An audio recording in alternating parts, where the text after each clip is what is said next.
الحمد لله رب العالمين، صلى الله وسلم وبارك على عبده ورسوله نبينا محمد وعلى آله وصحبه أجمعين. اللهم اغفر لنا ولشيخنا وللمسلمين والمسلمات. أما بعد، فيقول الشيخ عبد الرحمن بن ناصر السعدي رحمه الله: قوله يسألونك ماذا ينفقون، قل ما أنفقتم من خير فللوالدين والأقربين واليتامى والمساكين وابن السبيل، وما تفعلوا من خير فإن الله به عليم. بسم الله الرحمن الرحيم. الحمد لله رب العالمين، وأشهد أن لا إله إلا الله وحده لا شريك له، وأشهد أن محمدا عبده ورسوله، صلى الله وسلم عليه وعلى آله وصحبه أجمعين. اللهم علمنا ما ينفعنا، وانفعنا بما علمتنا، وزدنا علما، وأصلح لنا إلهنا شأننا كله، ولا تكلنا إلى أنفسنا طرفة عين. اللهم فقهنا في الدين، وعلمنا التأويل، يا حي يا قيوم يا ذا الجلال والإكرام.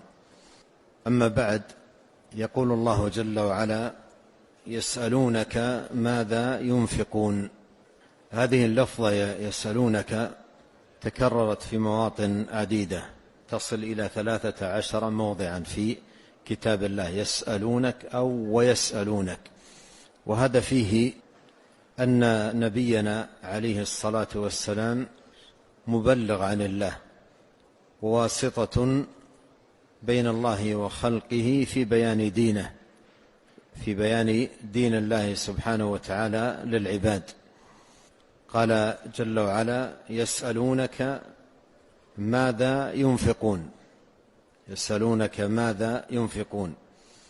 هذا السؤال كما يتضح من جوابه له شقان: سؤال عن الشيء المنفق، وسؤال على من ينفق. سؤال عن الشيء المنفق، ما الشيء الذي ينفقون، وسؤال على من ينفق عليهم هذا الشيء. قال: يسألونك ماذا ينفقون، قل ما أنفقتم من خير. قولا من خير، هذا جواب الشق الأول من السؤال، من خير، والمراد بالخير المال. قل ما أنفقتم من خير فللوالدين إلى آخره. هذا جواب الشق الثاني من السؤال، على من ينفق. قال: فللوالدين والأقربين واليتامى والمساكين وابن السبيل. قدم في الترتيب الأهم فالأهم. قال: فللوالدين، لأنهما أحق الناس ببر الإنسان ومعروفه وإحسانه. قال رجل للنبي عليه الصلاة والسلام: من أبر؟ قال: أمك. قال: ثم من؟ قال: أمك. قال: ثم من؟ قال: أمك. قال: ثم من؟ قال: أباك. ثم أدناك أدناك. فقدم الوالدان لأنهما الأحق بالإحسان والصلة والعطاء والمعروف. فللوالدين والأقربين. الأقربين يتناول الإخوان والأخوات والأعمام والعمات والأخوال والخالات وأبنائهم. واليتامى أي من فقد والده ودون سن البلوغ، فهو بحاجة أيضا إلى من يرعاه وينفق عليه ويسد حاجته. والمساكين، المساكين المحتاج الذي ليس عنده ما يكفيه. وابن السبيل أي المنقطع، المسافر المنقطع الذي انقطع به السبيل. فللوالدين والأقربين واليتامى والمساكين. وما تفعلوا من خير، وما تفعلوا من خير فإن الله به عليم. وما تفعلوا من خير أي من إنفاق أو غيره، من إنفاق أو غيره، فإن الله به عليم. أي مهما صدر منكم من بذل، من إنفاق، من عطاء، من أعمال صالحة، من معروف، فإن الله به عليم، أي مطلع على أعمالكم، ولازم هذا الاطلاع الإثابة، ولازم هذا العلم الإثابة، فإن الله به عليم، أي فيثيبكم عليه، فيثيبكم عليه عظيم الثواب. وأهل العلم لهم في هذه الآية قولان. من أهل العلم من يرى أنها منسوخة بآية الصدقة في سورة التوبة: إنما الصدقات للفقراء والمساكين والعاملين عليها والمؤلفة قلوبهم وفي الرقاب والغارمين وفي سبيل الله وابن السبيل، 8 مصارف. فمن أهل العلم من يقول إنها منسوخة بآية الصدقة التي عينت فيها مصارف الزكاة، ويرى أن السؤال عن الزكاة المفروضة التي فرضها الله سبحانه وتعالى على العباد، فيقولون الحكم الذي هنا فللوالدين والأقربين واليتامى والمساكين، هذا نسخ بآية الزكاة التي عينت فيها المصارف الثمانية. والقول الآخر أنها محكمة ليست منسوخة، وأن المبين فيها مصارف صدقة التطوع، المبين فيها مصارف صدقة التطوع وليس الزكاة المفروضة، مبين فيها مصارف صدقة التطوع. وهذا القول هو الأولى، لأن تأمل الآية ليس في ظاهرها ما يقتضي إلا الندب، ليس في ظاهرها ظاهر الآية إلا ما يقتضي الندب لا الوجوب، فهي ليست في الزكاة المفروضة حتى يقال إنها نسخت، وإنما هي في صدقة التطوع. من أحق الناس ببر الإنسان وأعطائه ذكر هذا الترتيب حسب الأهم فالأهم. نعم. قال رحمه الله: أن يسألونك عن النفقة، وهذا يعم السؤال عن المنفق والمنفق عليه. عن المنفق والمنفق عليه. عن المنفق. نعم. ضبطت المنفق. الضبط من الطابع ما هو من المؤلف. المنفق والمنفق عليه. أي المنفق المال المنفق، وليس المنفق. المنفق يعني المال الذي ينفق، لكن إذا قلت يسألونك عن المنفق يعني الشخص الذي أنفق، وليس هذا هو المقصود. ويأتي بعده ما يبينه. يسألونك السؤال يعم المنفق يعني المال، الشيء الذي ينفق، والمنفق عليه، له شقان السؤال. نعم. أن يسألونك عن النفقة، وهذا يعم السؤال عن المنفق والمنفق عليه، فأجابهم عنها فقال. فأجابهم عنهما كما في نسخة باء، هذا أوضح. فأجابهم عنهما يعني عن الشقين، عن السؤالين، عن المنفق والمنفق عليه. في نسخة باء بالمثنى عنهما. نعم بالتثنية. أحسن الله إليكم. فأجابهم عنهما فقال: قل ما أنفقتم من خير، أي مال قليل أو كثير، فأولى الناس به وأحقهم بالتقديم أعظمهم حقا عليك. ما أنفقتم من خير، هذا الجواب عن الشق الأول. المنفق هو الخير، المال، سواء كان قليلا أو كثيرا. وقوله فأولى الناس بهما الوالدان وإلى آخره، هذا يتعلق بالجانب الآخر من السؤال، وهو المنفق عليه. والمراد بالنفقة هنا نفقة التطوع وليست الزكاة المفروضة. نعم.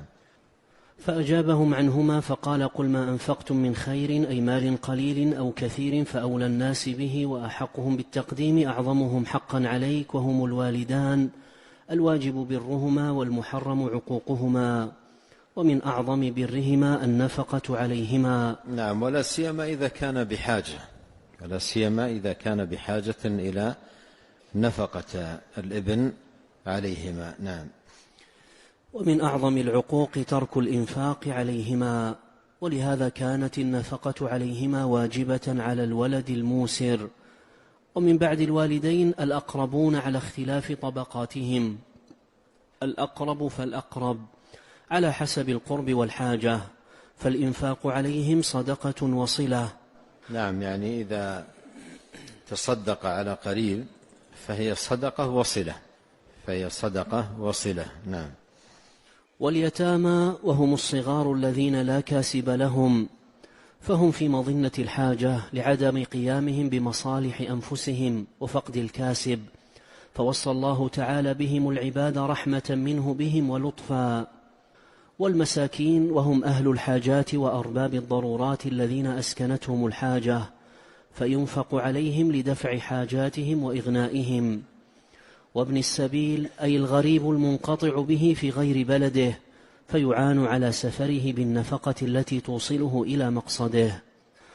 ولما خصص الله تعالى هؤلاء الأصناف لشدة الحاجة عمم تعالى فقال: وما تفعلوا من خير، أي من صدقة على هؤلاء وغيرهم، بل ومن جميع أنواع الطاعات والقربات، لأنها تدخل في اسم الخير.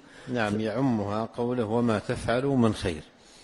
من خير أي من صدقات وبذل وعطاء، وأيضا طاعات وعبادات وقرب، فإن الله به عليم. نعم.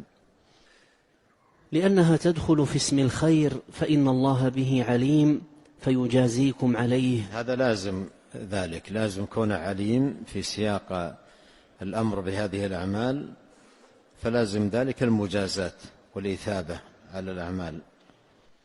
ويحفظه لكم كل على حسب نيته وإخلاصه وكثرة نفقته وقلتها وشدة الحاجة إليها وعظم وقعها ونفعها. قوله كتب عليكم القتال وهو كره لكم وعسى أن تكرهوا شيئا وهو خير لكم وعسى أن تحبوا شيئا وهو شر لكم والله يعلم وأنتم لا تعلمون.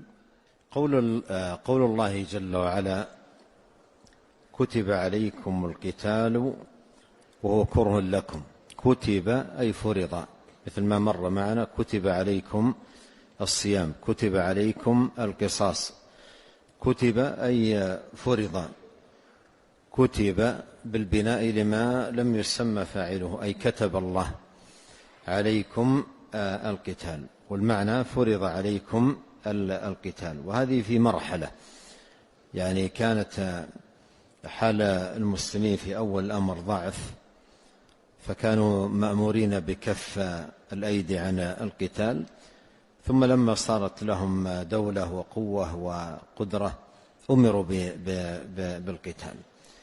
وفي هذه الآية فيها إيجاب الجهاد للأعداء لكف شرهم وكيدهم وصدهم عن دين الله سبحانه وتعالى. كتب عليكم القتال وهو كره لكم، كره بضم الكاف تعني المشقة، الكره هنا يراد به المشقة. جاء عن سعيد بن جبير وقتاده ومقاتل في قوله تعالى وهو كره لكم أي مشقة لكم، أي مشقة لكم. قال الحافظ ابن كثير رحمه الله وهو كذلك، وهو كذلك، فإنه إما أن يقتل أو أن يجرح مع مشقة السفر ومجالدة الأعداء، هذا معنى قوله كره لكم. وعسى أن تكرهوا شيئا وهو خير لكم، وعسى أن تكرهوا شيئا، هذا عام في القتال وغيره، عسى أن تكرهوا شيئا وهو خير لكم. فلا يتبع الإنسان نفسه في هواها، وإنما يروضها على طاعة مولاها سبحانه وتعالى. قالوا عسى أن تكرهوا شيئا وهو خير لكم. في القتال الخيرية واضحة، إما الظفر والغنيمة وإما الاستشهاد والأجر، وهو خير لكم. وعسى أن تحبوا شيئا أي تهواه أنفسكم وتميلوا إليه وترغب في حصوله، وهو شر لكم. وفي باب ترك القتال الشر هنا الذل والفقر وحرمان الأجر. قال وهو شر لكم والله يعلم وأنتم لا تعلمون.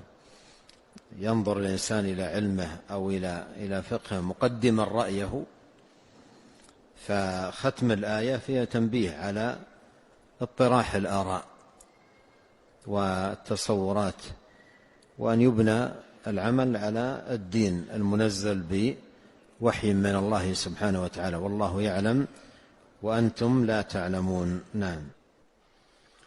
قال رحمه الله: هذه الآية فيها فرض القتال في سبيل الله بعدما كان المؤمنون مأمورين بتركه لضعفهم وعدم احتمالهم لذلك. فلما هاجر النبي صلى الله عليه وسلم إلى المدينة وكثر المسلمون وقووا، أمرهم الله تعالى بالقتال، وأخبر أنه مكروه للنفوس لما فيه من التعب والمشقة وحصول أنواع المخاوف والتعرض للمتالف.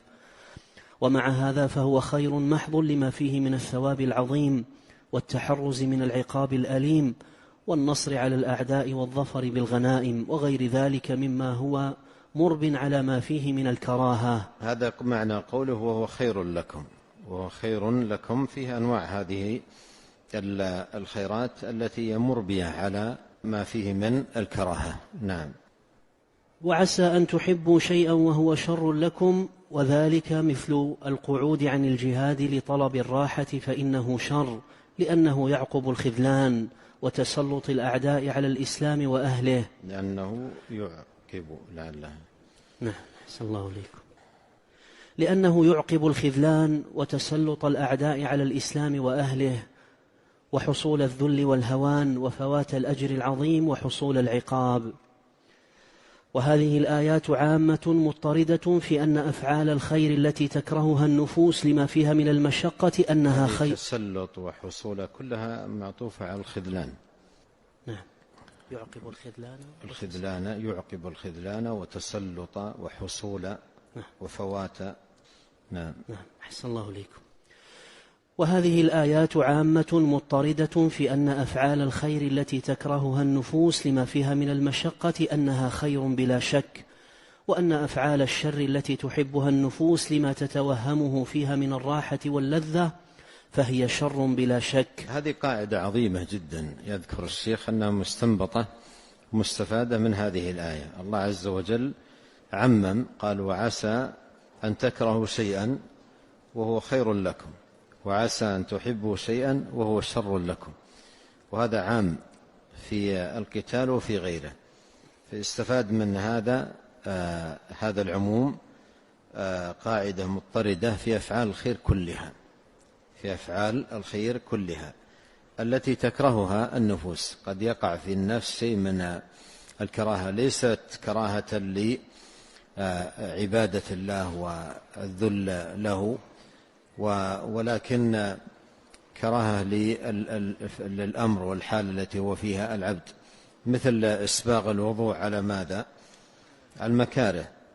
يعني الجسم يكره الماء البارد في الشتاء، فجاء في فضل عظيم، جاء في فضل عظيم وثواب. فلو أن الإنسان أتبع نفسه هواها وميلها فاته هذا الخير العظيم.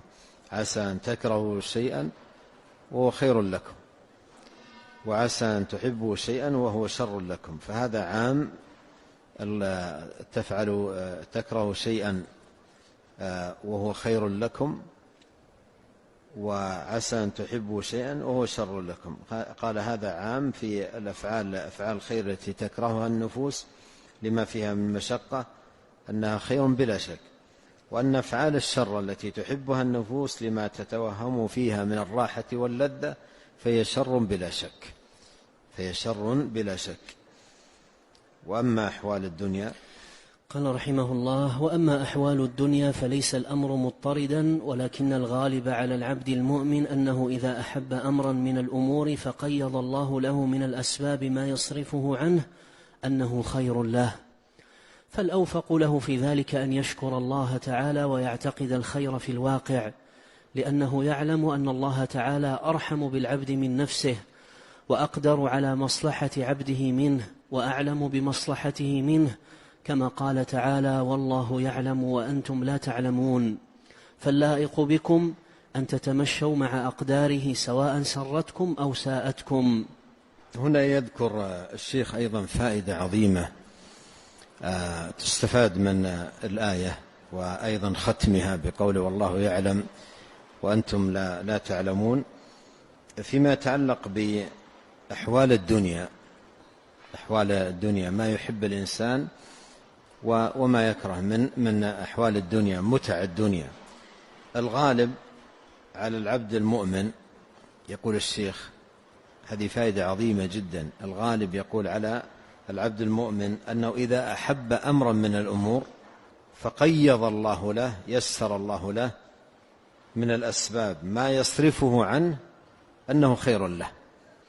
إذا كانت نفسك تريد أمرا دنيويا، مثلا تجارة معينة أو شيء معين من أمور الدنيا، ثم جاءت أسباب وصرفت عنك هذا الشر، عن هذا الأمر، ونفسك تحبه، قل في نفسك: وعسى أن تحبوا شيئا وشر لكم، لعل هذا شر صرف عني، فلا تعلق نفسك به، والله يعلم وأنتم لا تعلمون.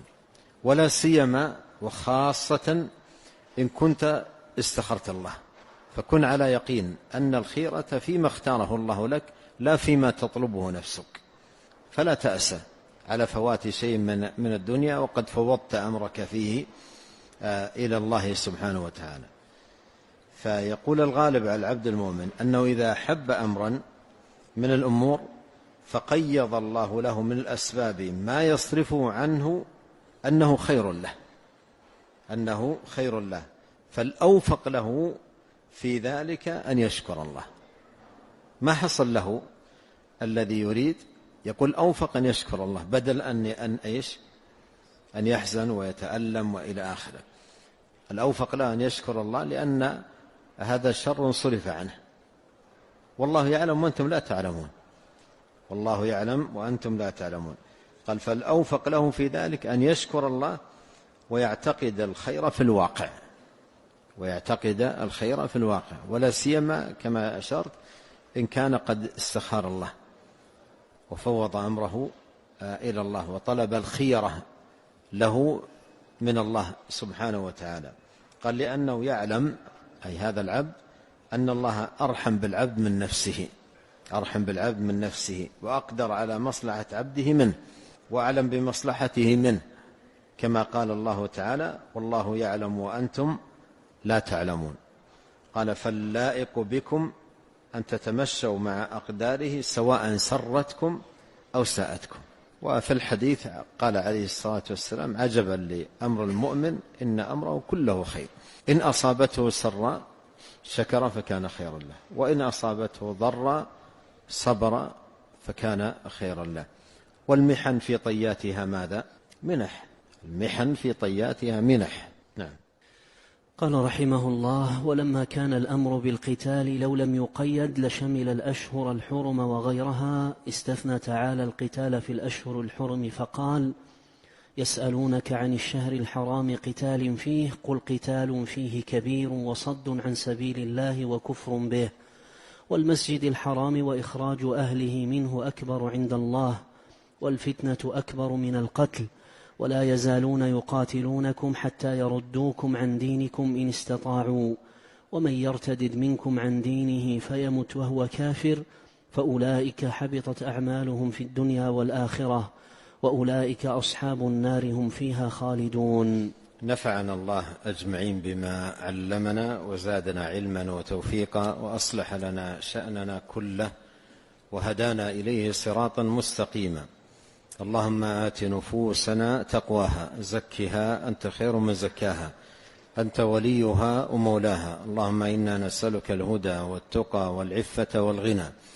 اللهم أصلح لنا ديننا الذي هو عصمة أمرنا، وأصلح لنا دنيانا التي فيها معاشنا، وأصلح لنا آخرتنا التي فيها معادنا، واجعل الحياة زيادة لنا في كل خير، والموت راحة لنا من كل شر. اللهم اغفر لنا ذنبنا كله دقه وجله أوله وآخره علانيته وسره.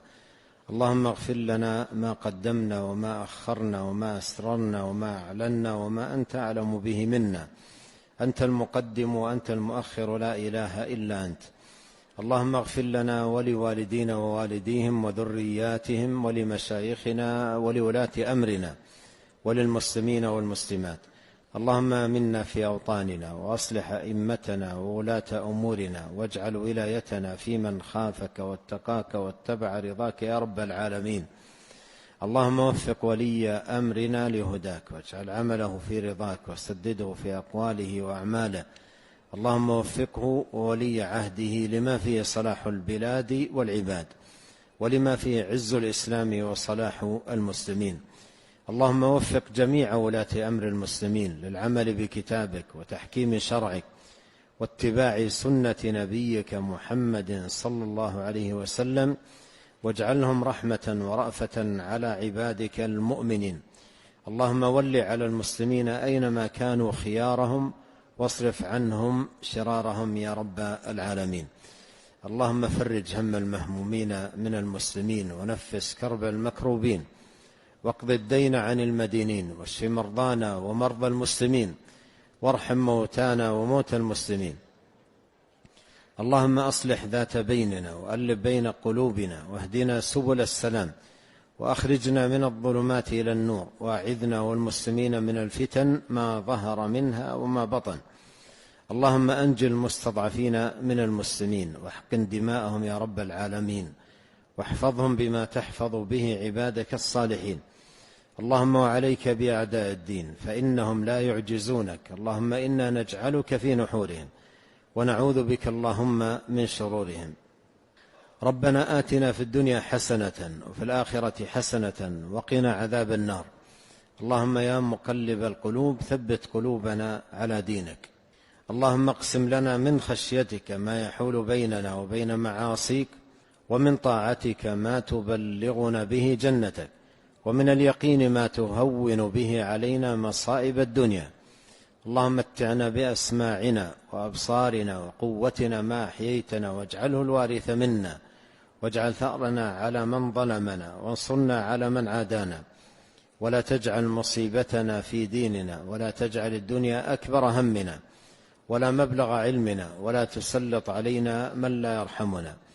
اللهم يا حي يا قيوم يا ذا الجلال والإكرام يا رب العالمين، أصلح لنا أجمعين النية والذرية والعمل. سبحانك اللهم وبحمدك، أشهد أن لا إله إلا أنت، أستغفرك وأتوب إليك.